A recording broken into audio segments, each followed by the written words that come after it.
Chapter 2. My full name is Paul Allen Watkins, and I was born on the 25th of January, 1950.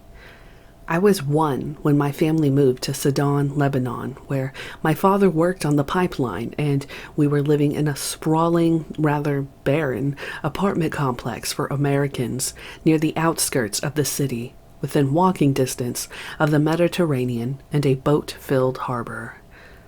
I don't remember a lot about the next 4 years I spent there, but I do recall playing in dusty, garbage-strewn streets with Lebanese kids and walking with my mother through a marketplace teeming with people.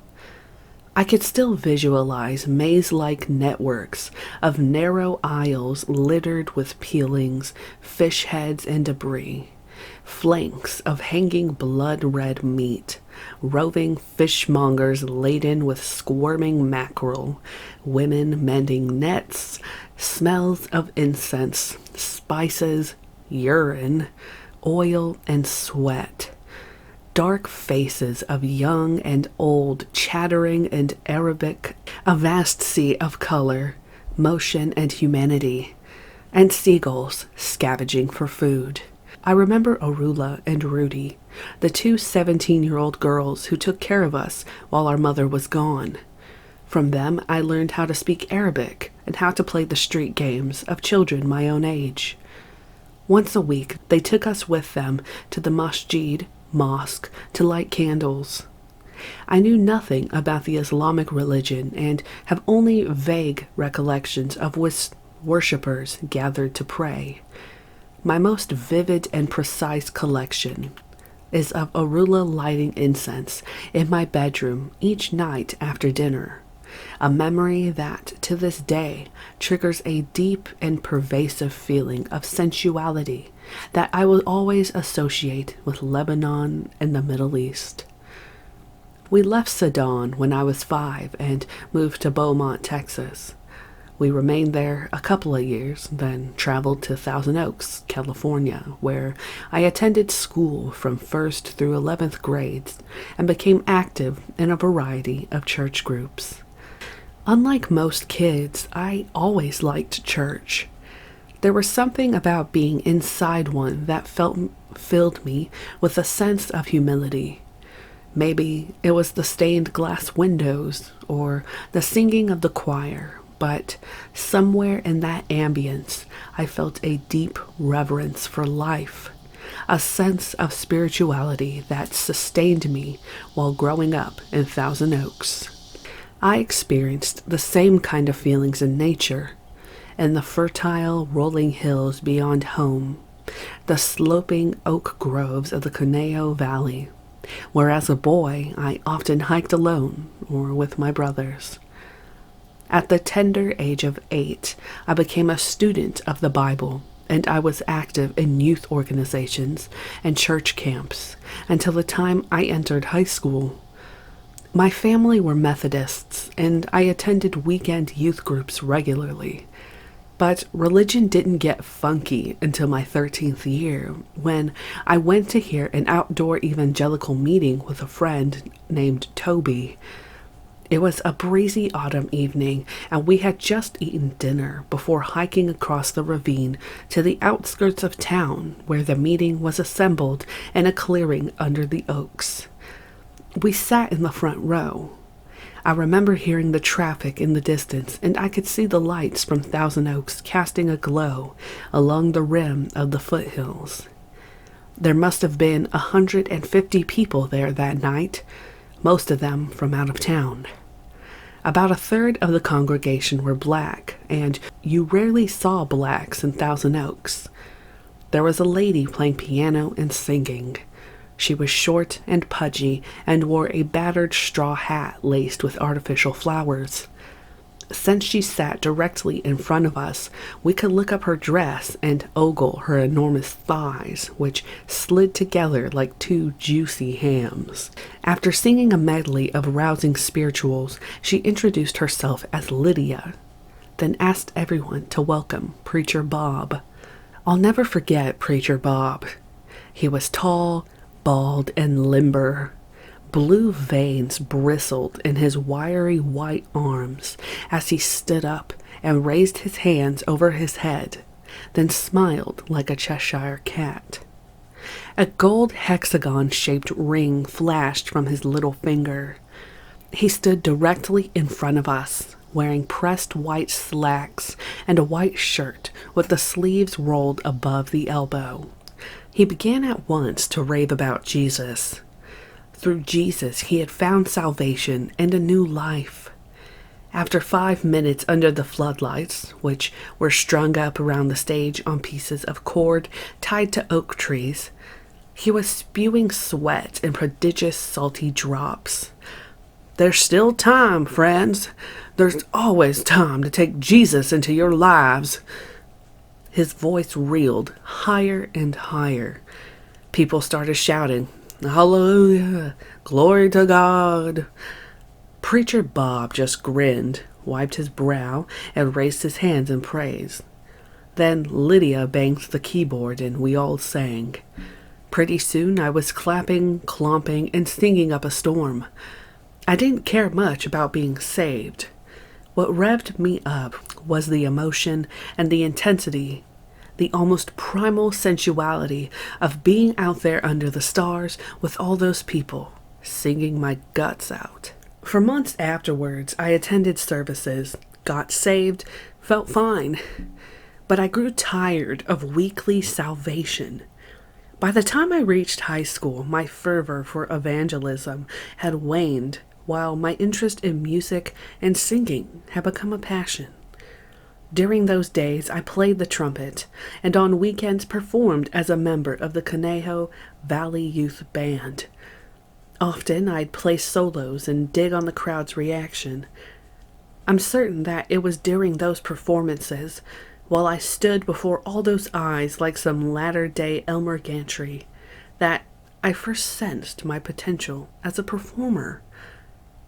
For the most part, with the exception of my religious orientation and the 4 years I spent in Lebanon, I enjoyed a pretty standard middle-class American upbringing. If, as some were to later assert, I became an alienated young man, I was no more alienated than thousands of other youths of my own generation. I did not come from a miserable home life where I was beaten, abused, or grossly mistreated. My affinity for rebellion and psychedelic revolution went deeper than family. I loved my parents, and they loved me. And while I was one of 6 children, 3 boys and 3 girls, I being the second son, I did not feel rejected or neglected by my folks, nor was I ever a social outcast among my peers. If anything, up until the time I took to the road, I was considered an unusually well-adjusted kid. I made decent grades and was always popular in school. In fact, I was elected president of every class I attended from 1st grade through 11th grades. I was regarded by my teachers as bright, gregarious, even gifted, which seems to blow the minds of those who learned of my later involvement with the Manson family. What disturbs these people, the public at large, is that they usually expect me to be some sort of spaced-out weirdo. When they learn otherwise, it scares them, and they become defensive. The reasons for this are clear to me now. The public has always known Charles Manson as a murderer. They did not meet him, as I did, on that evening in March 1968 in Topanga Canyon. When I met him, there was no violence in the family, no talk of helter-skelter. In fact, it was the complete opposite. Charlie's love then was real. It had some integrity. But the public met Charlie through the media only after the murders. By then, the whole story was tainted with blood. To understand Charles Manson and the family, you have to see how they evolved. You have to make that journey as I did, from one end of the spectrum to the other. Brenda lit 2 sticks of incense while Charlie and the others introduced themselves.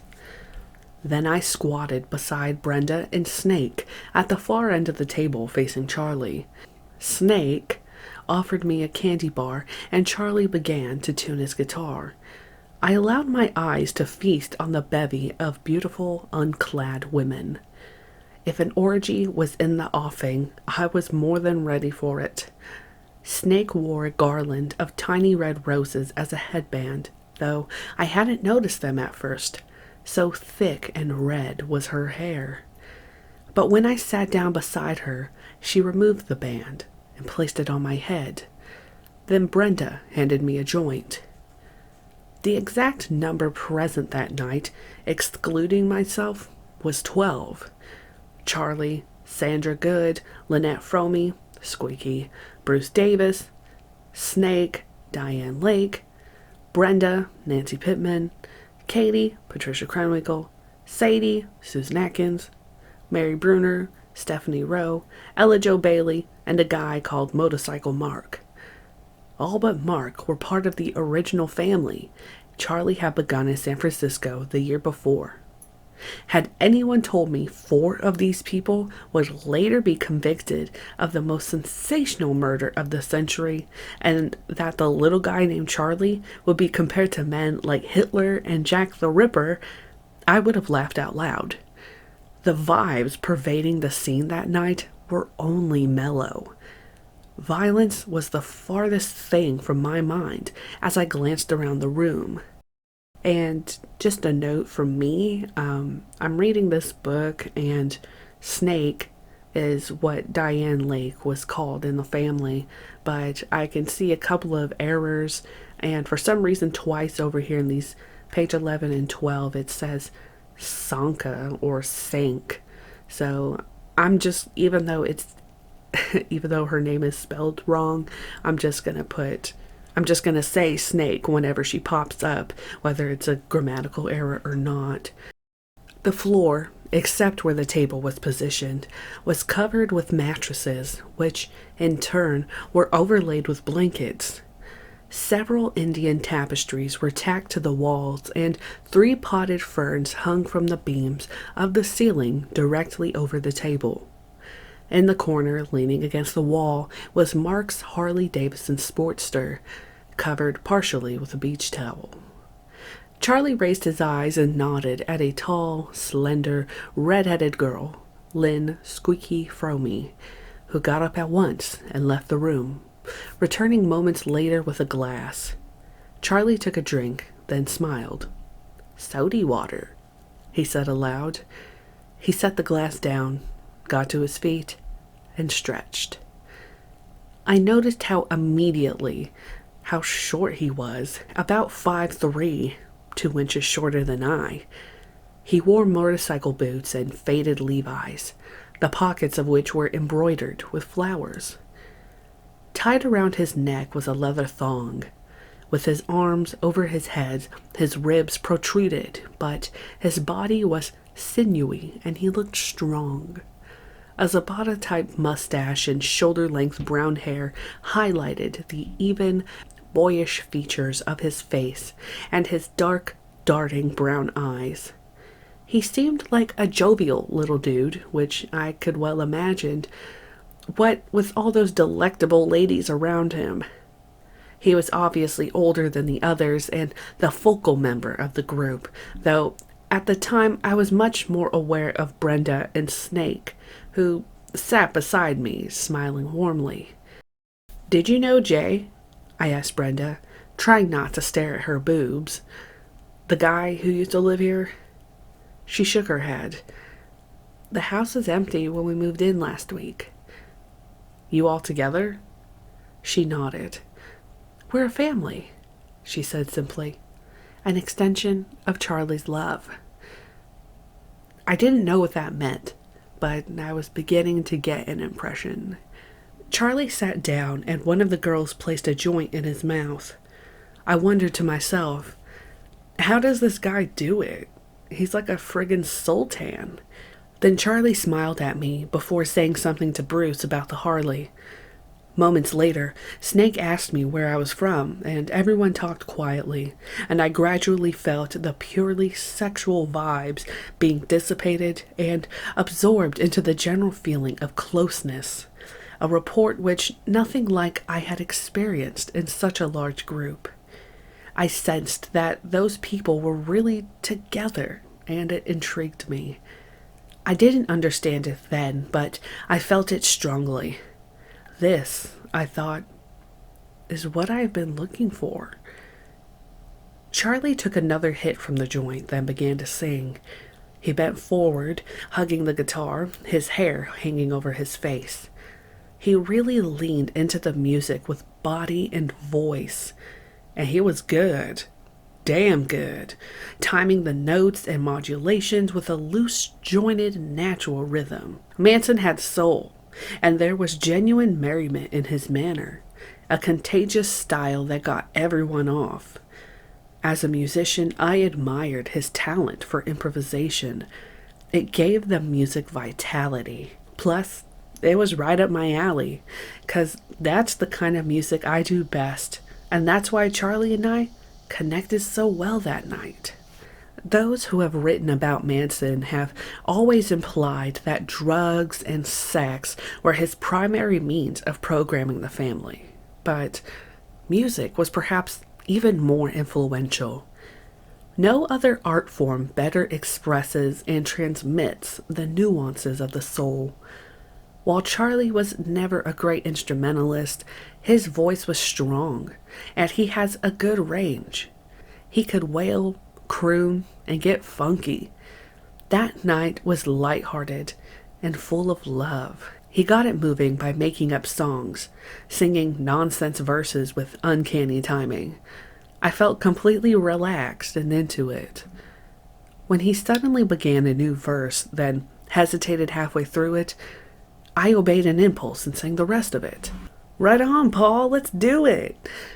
Delighted, he bounced up and came around to my side of the table and started to play again.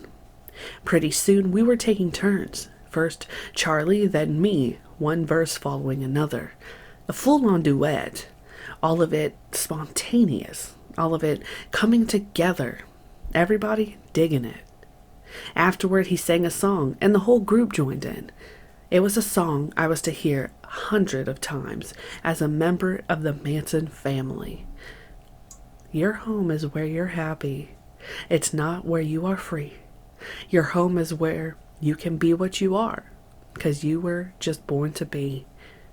They'll show you their castles and diamonds for all to see, but they'll never show you their peace of mind, 'cause they don't know how to be free. So burn all your bridges.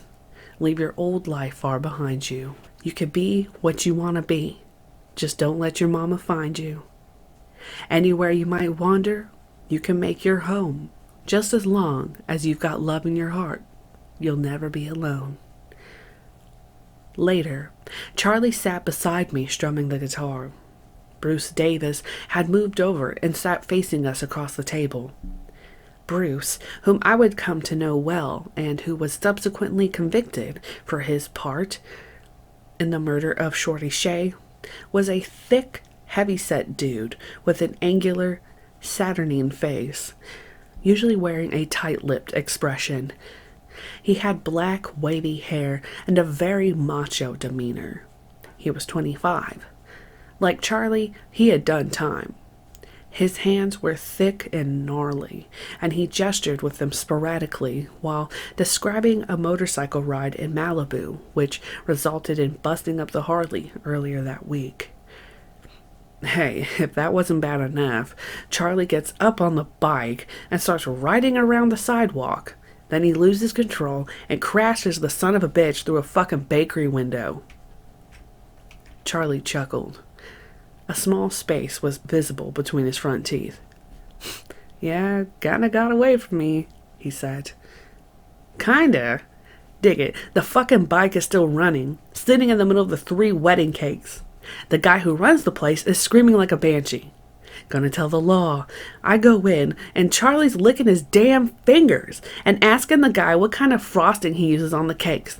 Hey!" I listened while they rapped out their recent adventures in West LA. Then Charlie asked me where I'd been and what I'd been doing. I told him about traveling to communes around the country and about my hassles with the man. Then I decided what I'd experienced in Haight-Ashbury in the summer of 1967. And that got Charlie off. Hey, Paul, I can dig it, man, because that's when I got out of Terminal Island and went up there. He leaned forward and smoothed his hair back from his eyes with his hands.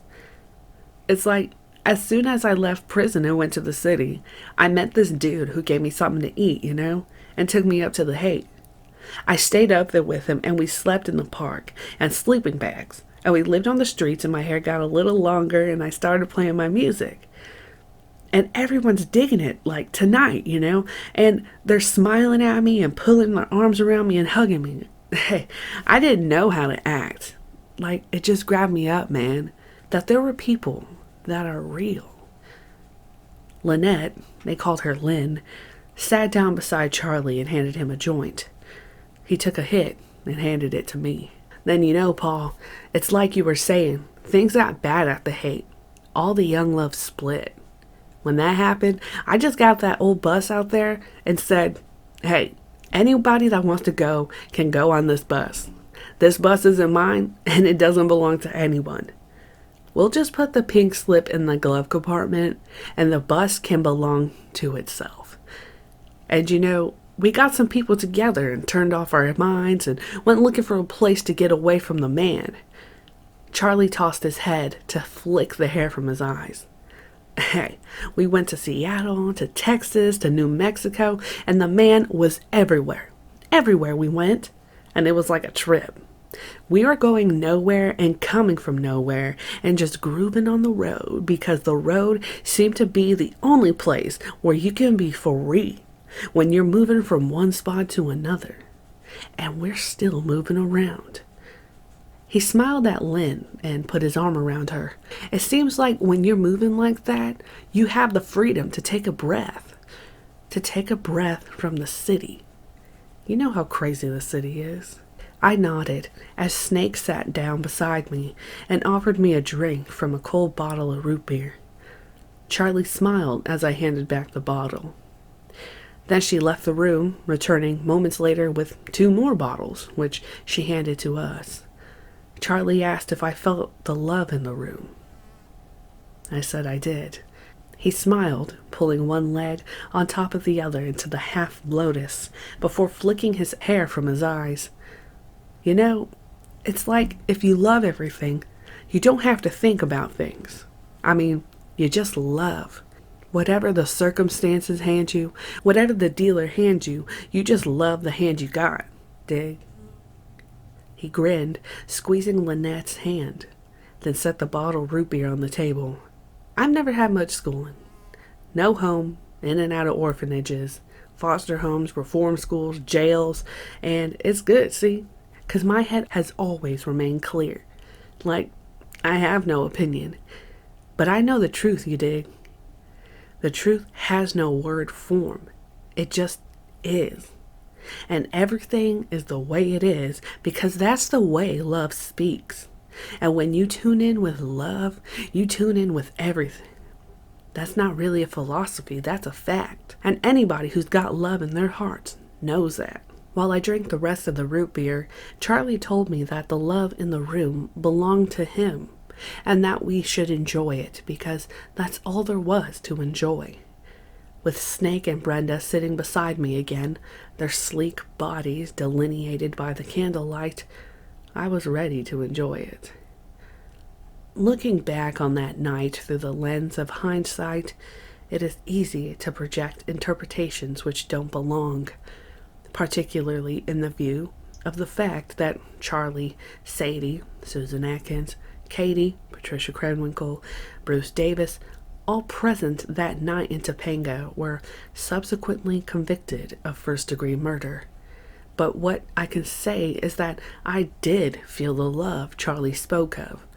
Not only the anticipation of making love to the girls, but the bond that clearly existed a bond generated by Charles Manson. What he seemed then is what he was, a hardcore ex-con who found love in the streets, and with it had established an alternative lifestyle to the rat race he called the city. A communal scene that seemed, that night, to be grounded by a feeling of brotherhood. I'd spent 2 years searching for that kind of ambience in communes throughout California and the Southwest. I found none of them were really together. Most, in fact, were merely glorified crash pads where people came together to get stoned and fuck. What united them was not this feeling of love, but a kind of desperate, desperado alternative to the bleak superficiality of the straight world. That desperation of the late 60s was not an isolated phenomenon. I had seen it on the road everywhere I went. People of all ages, confused, fearful, angry, frustrated, but not defeated. The half-decade between 1965 and 1970 was probably the most violent and chaotic period in America in the last 30 years. And let me just say as a note, this book came out in 1979, so by the last 30 years, I'm sure that Paul Watkins meant World War II. Against the backdrop of the Vietnam War were the wars and violence which raged in the streets and ghettos throughout the country. The Watts riots, the San Francisco riots, the Black Panther shootouts, the Chicago 7 conspiracy, the assassinations of Martin Luther King and Robert F. Kennedy. Yet, through it all, there was a vitality which sustained hope and inspired a search for new direction and leadership. The psychedelic revolution proved a catalyst to the process. The music of the Beatles reinforced it. There was Woodstock. There were books on Eastern thought. I remember reading books by Frank Waters on the Pueblo Indians. Part of the reason for my journey to the Southwest was to find good peyote in the desert. More than anything, I wanted to identify more closely with my inner processes and the cosmic forces which seemed so inaccessible in the wake of a civilization gone mad. What the youth in America were looking for in the late 60s, it seemed to me, was a shared love and a sense of identity. Charlie took an empty bottle out of my hand, then rose to his feet. "Would you like to stay tonight and make love with us?" His question hardly needed an answer, and he didn't wait for one. He merely returned to his place at the head of the table. Without recourse to a single word, Bruce and Katie moved the table to one corner of the room, while Mary and Brenda shoved the mattresses together. That's when I noticed Sadie get to her feet and walk to the head of the table near Charlie. She gave me what I interpreted to be an invitational smile when I stood gaping at her well-endowed physique. Sadie was full-bodied and sensual, one of Charlie's original girls. While I didn't speak to her at all the first night, I was aware of her presence. Later, we would become very close friends. I was slightly apprehensive as everyone sat in a circle and joined hands. I had never taken part in group sex or orgies of any kind. In fact, when sex was concerned, I was a relative novice. Not a virgin by any means, but at 18, hardly an experienced lover. Had I not been stoned and into the vibes of Charlie and the family, I might not have made the scene that night, but I was horny, and with Brenda and Snake clinging to me, I was ready to go for it. Also, rapping and playing music with Charlie had created a rapport between us. His presence alone had a calming effect, and I inadvertently focused on the energy he was putting out, as did everyone else. Without being aware of it consciously, I sensed even then that the control was in his hands. In part, it was the music and the anticipation of what was coming, but more, it was the intuitive certainty that he alone determined all action. Suddenly, Charlie gave out a gut-wrenching yowl, and immediately the others began shouting, moaning, and screaming, giving vent to a cacophony of noise. Sitting directly to my left, Snake began to gibber while Brenda let go with a high-pitched screech like some berserk jungle feline.